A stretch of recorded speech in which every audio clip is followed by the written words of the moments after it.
ხვალ, როდესაც შენი მიზნისკენ კიდევ ერთი ნაბიჯის გადადგმის დრო მოვა და გაგიჩნდება განცდა, რომ იქნებ ეს მიზანი ნამეტანია შენთვის ან შენ არ ხარ შექმნილი ამ მიზნისთვის, გაიხსენე, რომ ოდესღაც სიარულს სწავლობდი.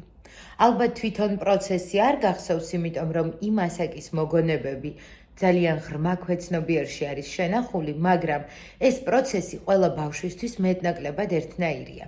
რას გულისხმობ მე?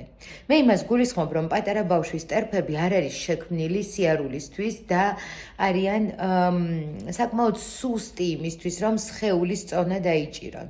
წვივებიც არ არის საკმარისად განვითარებული იმისთვის, რომ შემდეგი და შემდეგი ნაბიჯი გადადგან და ამ დროს ძალიან ხშირად ბავშვი ბარბაცებს, შეიძლება წაიქცეს, შეიძლება რაღაცა იტკინოს, მაგრამ არც ერთ ბავშვს აზრად არ მოსვლია, რომ სიარული მისი არ არის, ან სიარულისთვის არ დაბადებულა. ყველანი ვსწავლობთ სიარულს.